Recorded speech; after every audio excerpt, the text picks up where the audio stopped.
یعنی اللہ اپنے بندے پر رحم کرتا ہے، توبہ استغفار کو قبول کرتا ہے، سزا دینے میں اللہ جلدی نہیں کرتا۔ جیسے ہم کوئی گناہ کرتے ہیں فوراً عذاب آ سکتا ہے ہم پر، لیکن اللہ رب العزت کیا کرتا ہے، ہم پر مہربانی کرتے ہوئے ہمیں فوراً عذاب میں مبتلا نہیں کرتا، بلکہ دیکھتا ہے کہ بندہ ہو سکتا ہے توبہ استغفار کر لے، یعنی موقع دیتا ہے کہ شاید کہ بندہ توبہ استغفار کر لے۔ اسی صفت رحمت کا تقاضا ہے کہ اللہ انہیں دنیا میں بھی مہلت دے رہا ہے اور انہیں بالکل ختم نہیں کرے گا، لیکن قیامت کے دن ان سب کو اکٹھا کرے گا اور پھر ان کے سارے ظلموں کی وجہ سے ان کو عذاب دیا جائے گا۔ اب یہ جو بات ہے کاتب علی نفسہ الرحمہ، لکھ دیا گیا ہے، یعنی اللہ نے لکھ دیا ہے اپنے آپ پر رحم کرنا۔ اس کے بارے میں حدیث میں آتا ہے کہ نبی کریم صلی اللہ علیہ وسلم نے فرمایا، جب اللہ تعالیٰ نے مخلوق کو پیدا فرمایا تو اس نے اپنی کتاب میں اسے لکھا۔ اپنی کتاب کون سی ہے؟ یہ تو کتاب ہماری ہے نا، قرآن پاک ہمیں دی ہے تو اللہ کی طرف سے، لیکن نازل کس پر کر دی؟ اللہ نے بندوں کے اوپر۔ اپنی کتاب سے یہاں سے پتہ چلتا ہے کہ اللہ رب العزت کے پاس ایک کتاب موجود ہے جس کا نام کیا ہے؟ لوح محفوظ۔ اس میں کیا لکھ دیا اللہ تعالیٰ نے؟ سب کچھ لکھ دیا۔ سب کچھ لکھنے کے ساتھ اس نے اپنے بارے میں، اس کتاب میں کیا لکھا ہے؟ اس نے اپنے بارے میں لکھا ہے کہ اپنے متعلق، بے شک میری رحمت میرے غضب پر سبقت لے گئی، یعنی اللہ رب العزت کی رحمت غالب ہے اللہ کے غضب پر، اس لیے اللہ کا غصہ فوراً نہیں آتا، بلکہ اللہ کیا دیتا ہے؟ موقع دیتا ہے۔ ہمارے گناہ کے بعد بھی ہمیں توبہ استغفار کی موقع دیتا ہے۔ کیوں؟ کیونکہ اس کی رحمت ہم پر غالب ہے۔ وَلَهُ مَا سَكَنَ فِي اللَّيْلِ وَالنَّهَارِ، زمین و آسمان جب رب کا ہے تو اللہ کہہ رہا ہے اسی کا ہی ہے۔ کیا چیز اور اس کی ہے؟ لیل و نہار میں ہونے والے سارے معاملات بھی اسی کے ہیں، یعنی دن میں جو کچھ پایا جاتا ہے، جو کچھ معاملات ہوتے ہیں وہ بھی اللہ رب العزت کے معاملات ہیں، اللہ رب العزت ان کو کر رہا ہے۔ رات کے اندر بھی جو کچھ ہو رہا ہے وہ اللہ رب العزت ہی کا ہے، اس کا مالک بھی اللہ ہے۔ تو پتہ چلا کہ تمام حوادث کا مالک صرف اللہ رب العزت ہے، وہ سب کچھ سنتا بھی ہے اور جانتا بھی ہے، اور اس سے کوئی چیز پوشیدہ نہیں ہے۔ اس نے خود ہی کہہ دیا نا، وَهُوَ السَّمِيعُ الْعَلِيمُ، کہ وہ سننے والا بھی ہے اور جاننے والا بھی ہے۔ اللہ سے کوئی بات چھپ نہیں سکتی۔ آپ اگر اپنے سینے میں کوئی بات لے کر بیٹھے ہیں، اپنے دماغ میں کوئی بات لے کر بیٹھے ہیں، یا کمرے کے اندھیرے میں آپ کچھ چھپا کر رہے ہیں، لیکن اللہ سے وہ نہیں چھپتا، اللہ ساری باتوں کو جانتا ہے۔ قُلْ غَيْرَ اللَّهِ أَتَّخِذُ وَلِيًّا فَاطِرَ السَّمَاوَاتِ وَالْأَرْضِ وَهُوَ يُطْعِمُ وَلَا يُطْعَمُ۔ اے نبی کریم صلی اللہ علیہ وسلم، آپ ان سے کہہ دیجئے کہ کیا میں اللہ کے سوا کوئی اور دوست بناؤں جو آسمانوں اور زمین کو پیدا کرنے والا ہے؟ یعنی مشرکین مکہ نے نبی کریم صلی اللہ علیہ وسلم کو جب بتوں کی پرستش کرنے کا کہا کہ آپ بھی ہمارے ساتھ بتوں کی عبادت کریں اور ایک اللہ کی عبادت کو چھوڑ دیں اور ہمارے بتوں کی طرح جیسے ہم ان کو مانتے ہیں آپ بھی ماننا شروع کر دیں، تو اللہ رب العزت نے نبی کو جواب دیتے ہوئے کہا کہ آپ ان سے کہہ دیجئے کہ اللہ تعالیٰ آپ سے کہہ رہا ہے، کیا کہہ رہا ہے کہ آپ ان سے کیا جواب دیجئے کہ میں اللہ کے سوا کسی اور کو اپنا معبود کیسے بنا سکتا ہوں، کسی اور کو اپنا خدا کیسے بنا سکتا ہوں، کسی اور کو اپنا الہ کیسے بنا سکتا ہوں، حالانکہ میرا الہ تو وہ ہے جس نے آسمانوں اور زمینوں کو پیدا کیا ہے۔ اگر میں کسی اور کو الہ مانتا ہوں تو کیا اس نے آسمان اور زمین بنائے؟ تو میں کیسے ایسے کر سکتا ہوں؟ اور پھر میرے رب کی صفت اور کیا ہے؟ نہ صرف یہ کہ اس نے زمین و آسمان کو بنایا، بلکہ وہ کیا کہتا ہے، وَهُوَ يُطْعِمُ وَلَا يُطْعَمُ، اللہ رب العزت وہ ذات ہے جو سب کو روزی دیتا ہے۔ دے رہا ہے کہ نہیں دے رہا؟ ماں کے پیٹ میں تھے، 4 ماہ کے تھے، ماں کے پیٹ کے اندر تھے، اللہ نے ہمارا رزق لکھ دیا۔ اب وہ ہمیں کیسے ملتا ہے، کیسے دیتا ہے؟ وہ اللہ رب العزت ہمیں دے رہا ہے۔ کیسے دے رہا ہے؟ اللہ کہتا ہے وہی تو ہے جو تمہیں رزق دیتا ہے، کھلاتا ہے، اور حالانکہ وہ خود کیا ہے؟ اس کا محتاج نہیں ہے۔ ہمیں بھوک لگتی ہے، ہم کھانا مانگتے ہیں، بھوک نہ بھی لگے ہم ایکسٹرا چیزیں کھاتے ہیں، لیکن اللہ کو کھانے پینے کی کوئی ضرورت نہیں ہے۔ اللہ ان چیزوں سے پاک ہے۔ ہمارے اندر اللہ نے بھوک کا سسٹم رکھا ہے، لیکن اللہ رب العزت اس کو بھوک بھی نہیں لگتی، وہ اس طرح کی کوئی چیز کھانے والا یطعم کہ وہ خود نہیں کھاتا، وہ خود اسے ضرورت ہی نہیں ہے، اسے نہ اولاد کی ضرورت ہے، نہ مال کی ضرورت ہے، نہ کھانے کی ضرورت ہے، نہ نیند کی ضرورت ہے۔ یہ چیزیں کس کو ضرورت ہے؟ ہم انسانوں کو ضرورت ہے۔ تو میرا رب تو وہ ہے جو کھانا نہیں کھاتا، جو کھانے کا محتاج نہیں ہے، بلکہ وہ کھانا دیتا ہے۔ آپ کہہ دیجئے کہ مجھے حکم دیا گیا ہے کہ میں پہلا وہ شخص بنوں جو اللہ کا فرما بردار ہوں۔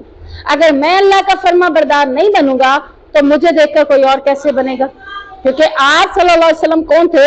خیر کا نمونہ تھے نا، ہمارے لیے نمونہ ہے نا اللہ کے نبی، کہ جو کچھ نبی نے کیا وہ آپ کریں، جو کچھ نبی نے نہیں کیا وہ آپ نہ کریں۔ جب اللہ کے نبی صلی اللہ علیہ وسلم ہمارے لیے خیر کا نمونہ بننا تھا تو اللہ کے نبی کیسے ایسے کام کر سکتے تھے جو اللہ نے انہیں کرنے کا حکم نہیں دیا؟ اور فوراً کیا کہا؟ قُلْ إِنِّي أَخَافُ إِنْ عَصَيْتُ رَبِّي عَذَابَ يَوْمٍ عَظِيمٍ، آپ ان سے کہہ دیجئے کہ اگر میں نے نافرمانی کی، یعنی تم جو مجھے کہہ رہے ہو اللہ کو چھوڑ کر ان بتوں کو مانو، اگر میں تمہاری بات مانتا ہوں اللہ کی کیا کروں گا؟ پھر میں نافرمانی کروں گا۔ جیسے مجھے کوئی کہتا ہے اچھا چلو میں کہہ رہی ہوں یہ کام کر لو، اللہ مجھے کیا کہہ رہا ہے؟ نہیں کرنا، لیکن وہ مجھے کہہ رہی ہے کرے۔ اب میں اللہ کی مانوں گی یا اس کی مانوں گی؟ چاہے وہ میری دوست ہو، چاہے وہ میری والدہ ہو، چاہے وہ میرا خاوند ہو، مجھے کسی بھی ایسے کام کی طرف کہہ رہا ہے کہ یہ کام کرو، جبکہ میرا رب کہہ رہا ہے یہ کام نہیں کرنا، تو مجھے کیا کرنا ہوگا؟ اللہ کی بات ماننی ہوگی یا اس دوست کی، والدہ کی یا خاوند کی ماننی ہوگی؟ اللہ کی بات ماننی ہوگی۔ جب میں اللہ کی بات مانوں گی تو پھر میری دنیا بھی بہتر اور آخرت بھی بہتر ہو جائے گی۔ اور اگر میں اللہ کی بات چھوڑ کر اپنی امی کی، اپنے خاوند کی، اپنی دوست کی بات مان لیتی ہوں تو پھر میں نے کیا کی؟ اللہ کی نافرمانی کی۔ تو اللہ کے نبی بھی یہی کہہ رہے ہیں کہ اگر میں تمہاری بات مان لیتا ہوں تو پھر میں کیا کروں گا؟ اللہ کی نافرمانی کروں گا۔ اور اگر میں نے اللہ کی نافرمانی کی تو قیامت کے دن کا عذاب مجھے خائف کر رہا ہے، اس سے جو آدمی اس دن بچا لیا جائے گا اس پر اللہ نے رحم کر دیا، اور یہی اس کے لیے سب سے بڑی کامیابی ہے۔ دنیا میں آپ دنیا کی ڈگریاں لے لے، دین کی ڈگریاں لے لے، عمل نہ کرے اور جنت آپ کو نہ ملے، اللہ آپ پر رحم کر کے آپ کو جہنم کے عذاب سے نہ بچائے، تو آپ کبھی بھی کامیاب انسان نہیں ہیں۔ کامیابی آپ کے لیے یہی ہے کہ قیامت کے دن آپ کو جہنم کے عذاب سے بچا لیا جائے، تو یہ سب سے بڑی کامیابی ہے۔ یعنی دنیا میں ہمارا ٹارگٹ کیا ہونا چاہیے؟ سب سے پہلا ٹارگٹ ہی ہمارا یہی ہونا چاہیے کہ میں ایسے عمل کروں، ایسی نیکیاں کروں، ایسے کام کروں کہ اللہ مجھے قیامت کے دن جہنم کے عذاب سے بچا لے۔ یہ آپ کا ٹارگٹ ہونا چاہیے۔ اگر آپ نے یہ ٹارگٹ رکھ لیا تو انشاءاللہ العزیز آپ کو جہنم سے بچا لیا جائے گا۔ اگر آپ نے اس کی جستجو نہیں کی تو اللہ آپ کو کیسے بچا سکتا ہے؟ ہمارے اوپر ہے نا، ڈیپینڈ کرتا ہے کہ اگر میں کوشش کروں گی تو اللہ مجھے بچائے گا، اگر میں کوشش ہی نہیں کر رہی تو اللہ مجھے جہنم سے کیسے بچائے گا؟ تو آپ کا ٹارگٹ کوشش کرنا ہے کہ میں کوشش کروں کہ مجھے اللہ جہنم کے عذاب سے بچا لے۔ جیسا کہ نبی کریم صلی اللہ علیہ وسلم ان مشرکین مکہ کو جواب دیتے ہوئے کہہ رہے ہیں کہ اگر میں اللہ کی نافرمانی کروں گا تو میں بھی اس عذاب سے ڈرتا ہوں جو قیامت کے دن جہنم کی صورت میں اللہ رب العزت لوگوں کے اوپر ڈالے گا، تو میں کیسے کر سکتا ہوں؟ جبکہ مجھے تو اللہ نے خیر کا نمونہ بنایا ہے، تو میں تمہاری بات نہیں مان سکتا۔ آپ صلی اللہ علیہ وسلم نے فرمایا ہر سونے اور چاندی کے مالک کے لیے جو ان میں سے اس کا حق ادا نہیں کرتا، یعنی اللہ نے سونے رکھنے والے کو کیا حق دیا ہے کہ اس کی زکوٰۃ ادا کرے، چاندی رکھنے والے کو ایک لمٹ کے بعد چاندی کی زکوٰۃ ادا کرنے کا حکم ہے۔ اگر وہ لمٹ تک دونوں پہنچ جاتے ہیں، یعنی سونا 7.5 تولے تک پہنچ گیا، 7.5 کے بعد آپ کے پاس موجود ہے اور سونا، تو آپ کو اس کی زکوٰۃ کا یعنی اس کا حق ادا کرنا ہوگا۔ اور اگر چاندی 52.5 تولے آپ کے پاس موجود ہے اور اس کے بعد بھی آپ کے پاس اور ایکسٹرا ہے، تو 52.5 کے بعد آپ کے اوپر چاندی کی زکوٰۃ بھی ادا کرنا حق ہے۔ اگر آپ یہ حق ادا نہیں کرتے تو قیامت کے دن آگ سے تختیاں بنائی جائیں گی اور پھر ان تختیوں کو دوزخ کی آگ میں گرم کیا جائے گا، پھر ان تختیوں سے اس کے پہلو پر، اس کی پیشانی پر، اس کی پیٹھ پر داغ دیا جائے گا۔ جب کبھی یہ تختیاں ٹھنڈی ہوں گی تو انہیں دوبارہ گرم کر لیا جائے گا. یہ سزا اسے اس دن جس کی مقدار 50,000 سال ہے یعنی قیامت کے دن برابر ملتی رہے گی. یعنی ابھی جہنم میں نہیں ڈالا گیا، یہ عذاب کب دیا جا رہا ہے؟ قیامت کے دن. قیامت کا ایک دن ہے اور وہ ایک دن 50,000 سال کا ایک دن ہے، اور اس ایک دن میں یہ عذاب اس کو دیا جائے گا جو سونا رکھتے ہوئے سونا کا حق ادا نہیں کرتا، چاندی رکھتے ہوئے چاندی کا حق ادا نہیں کرتا، تو اس سے اس کی تختیاں بنائی جائیں گی، تختیوں کو آگ پر گرم کیا جائے گا اور پھر تختیاں بنائی بھی آگ سے جائیں گی. کبھی یہ ٹھنڈی ہوں گی بھی صحیح تو انہیں دوبارہ گرم کیا جائے گا. اس کے پہلو پر، اس کی پیٹھ پر، اس کی پیشانی پر اس کو اس سے داغا جائے گا. یہ سزا لگاتار اسے ملتی رہے گی یہاں تک کہ بندوں کے درمیان فیصلہ ہو جائے گا. پھر یا تو اسے جنت کا راستہ بتا دیا جائے گا یا پھر اسے جو دوزخ میں ڈال دیا جائے گا. یعنی ممکن ہے کہ اس کی سزا یہی ہو اور اس کے بعد اسے جنت میں بھی ڈالا جا سکتا ہے. ممکن ہے کہ اس کی سزا مکمل نہ ہوئی ہو تو پھر اسے دوبارہ جہنم میں ڈال دیا جائے گا. تو اللہ تعالیٰ ہمیں جہنم سے بھی بچائے، قیامت کے دن کے عذابوں سے بھی بچائے. یہ نہیں ہے کہ قیامت کا دن جو 50,000 سال کا آرام سے کھڑے ہوں گے، کوئی نعمتوں والی جگہ ہوگی، نہیں، بلکہ سختی کا دن ہے. عذاب کی لپیٹ میں کھڑے ہوں گے. کوئی سورج سوا نیزے پر ہوگا، کوئی اس کی حدت کی وجہ سے پاؤں ٹخنوں تک پسینے میں ڈوبا ہوگا، کوئی گھٹنوں تک پسینے میں ڈوبا ہوگا، کوئی ناف تک آتا ہے پسینے میں ڈوبا ہوگا، کوئی گردن تک آتا ہے، تو کوئی پورا کا پورا پسینے میں بھیگا ہوگا. یہ سب کس وجہ سے ہوگا؟ انسان کے اپنے اپنے گناہوں کے اعمال کی وجہ سے. جس قدر گناہ کم ہوں گے اس قدر پسینہ کم چھوئے گا، جس قدر گناہ زیادہ ہوں گے اس قدر پسینہ زیادہ بڑھتا چلا جائے گا. تو یہ قیامت کے دن کا عذاب ہے جو اللہ رب العزت فیصلہ کرنے تک اس کو وہ عذاب دیا جاتا رہے گا. مَن یُصْرَفْ عَنْهُ یَوْمَئِذٍ فَقَدْ رَحِمَ، جس شخص سے اس دن وہ ہٹا لیا جائے، وہ سے مراد عذاب. جس شخص سے قیامت کے دن عذاب کو ہٹا لیا گیا تو یقیناً فقد رحمہ، اس پر رحم کر دیا گیا. یعنی وہی اونچے مقام پر ہے، بلندی والا مقام اس سے مل گیا. یعنی قیامت کے دن کا عذاب بچا لینا بلندی کی نشانی ہے، بلند مقام کی نشانی ہے کہ کسی نہ کسی طریقے سے اس سے عذاب ٹل گیا. وَذَلِكَ الْفَوْزُ الْمُبِينُ، اور یہی اس کے لیے بہت بڑی کامیابی بھی ہے. دوسری جگہ قرآن میں اللہ تعالیٰ فرماتا ہے فَمَنْ زُحْزِحَ عَنِ النَّارِ وَأُدْخِلَ الْجَنَّةَ فَقَدْ فَازَ، کہ جو شخص آگ سے دور کر دیا گیا اور جنت میں داخل کر دیا گیا تو یقیناً وہی شخص کامیاب ہے. دنیا کے اندر ہماری کامیابی کی مختلف نشانیاں ہیں. پڑھنے والی بچی پڑھ کر فارغ ہوتی ہے تو ہم اسے کیا کہتے ہیں؟ کامیاب ہو گئی.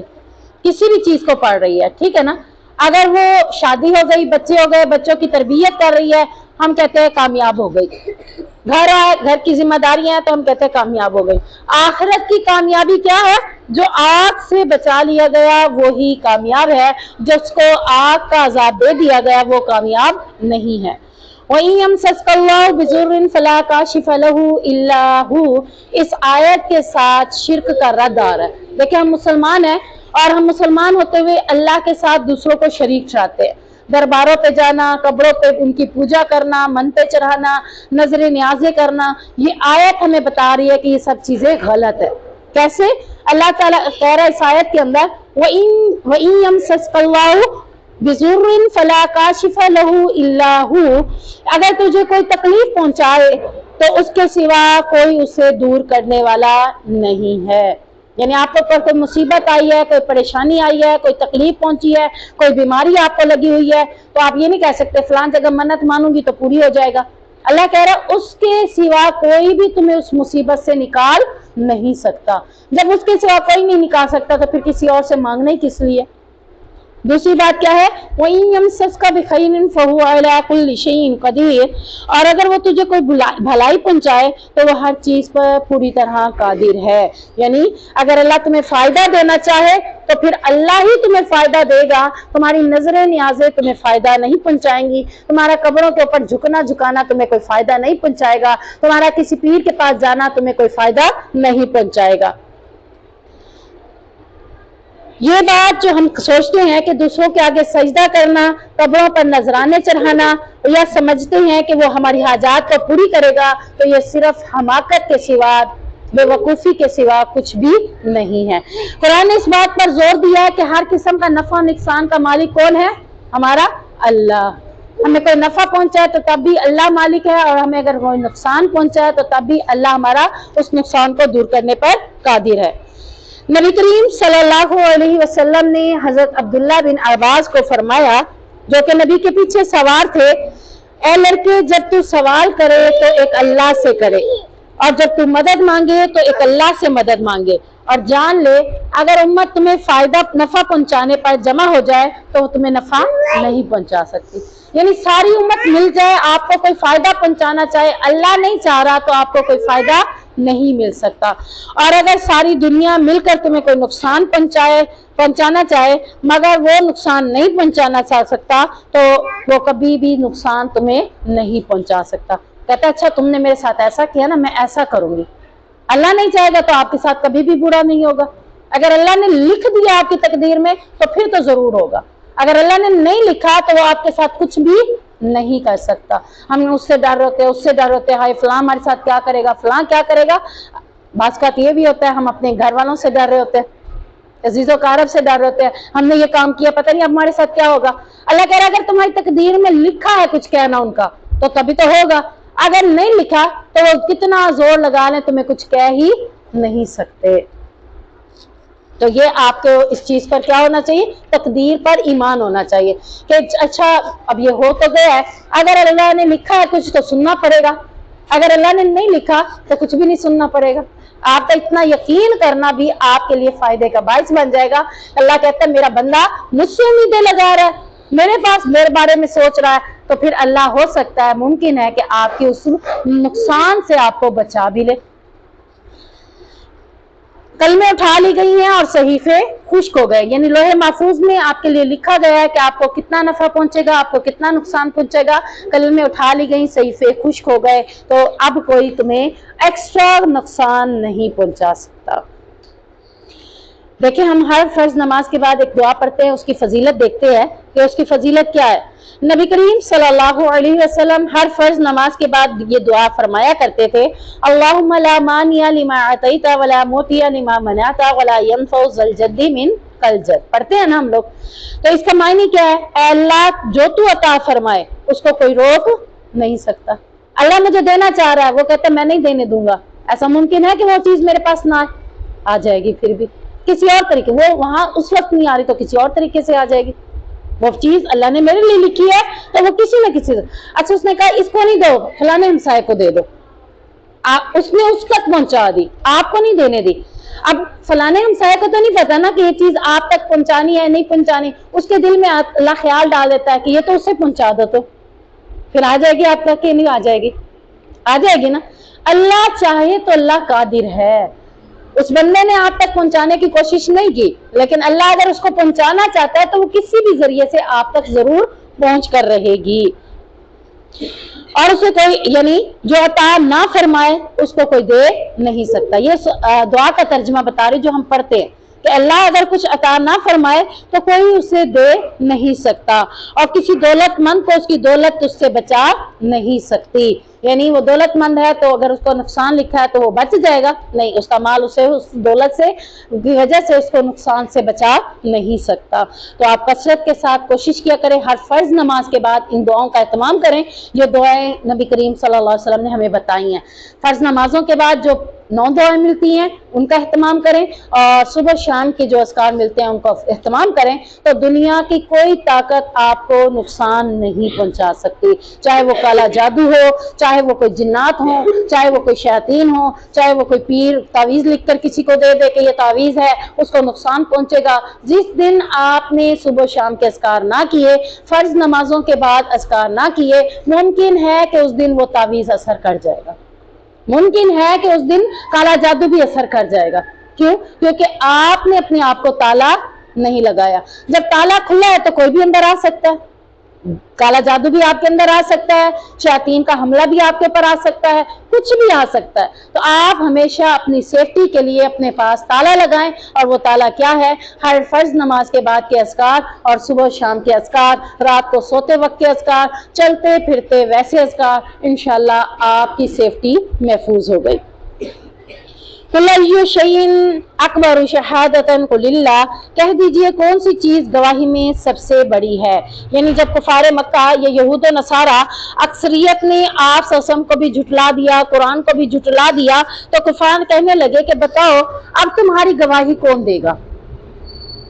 تو اب اللہ نے اس آیت میں کہا کہ کہو کہ سب سے بڑی گواہی کس کی ہو سکتی ہے؟ آپ کے ذہن میں کس کی ہے؟ کس کی گواہی؟ تو اللہ نے کیا کہا؟ قُلِ اللَّهُ، کہہ دو کہ اللہ سے بڑھ کر بڑا گواہ بھی کوئی ہو سکتا ہے۔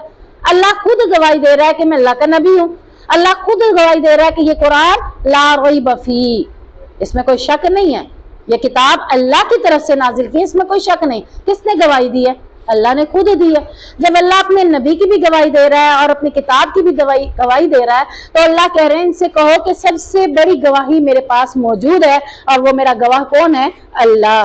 شہید بینی و بینکم، میرے اور تمہارے درمیان وہ گواہ بھی ہے اس بات کا کہ میں نے تمہیں دین کی دعوت دی، قرآن کی دعوت دی، اپنے نبی ہونے کا تمہیں بتایا، لیکن تم نے اس کو قبول کرنے سے انکار کر دیا۔ تو میرے اس بات کے پر اللہ گواہ ہے کہ میں نے اللہ کا پیغام تم تک پہنچا دیا، اور تمہارا ایمان نہ لانا اس بات پر اللہ گواہ ہے کہ تم نے اس کو قبول نہیں کیا۔ یعنی میرا بھی گواہ کون ہے؟ اللہ، اور تمہاری بھی گواہی دینے والا کون ہے؟ اللہ۔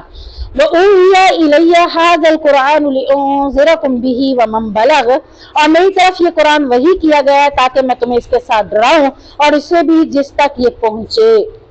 یعنی نبی کریم صلی اللہ علیہ وسلم خود بھی قرآن کو پڑھ کر سناتے تھے، دین کی باتیں بتایا کرتے تھے، اور ساتھ میں کیا کہتے تھے کہ جب تمہیں اس قرآن کا، اس دین کا ایک حصہ بھی پہنچے، ایک آیت بھی پہنچے، تو تم نے کیا کرنا ہے؟ بلغوا انی ولو آیا، کہ تم تک ایک آیت بھی پہنچے تو تم نے اس سے کیا کرنا ہے؟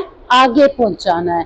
ہم حدیث دیکھتے ہیں، اس کے ساتھ حدیث میں آتا ہے کہ نبی کریم صلی اللہ علیہ وسلم نے فرمایا میری طرف سے پہنچا دو، یعنی جو پیغام تمہاری طرف پہنچا ہے اسے آگے میری طرف سے پہنچا دو، چاہے ایک مسئلہ ہے یا ایک آیت ہی کیوں نہ ہو۔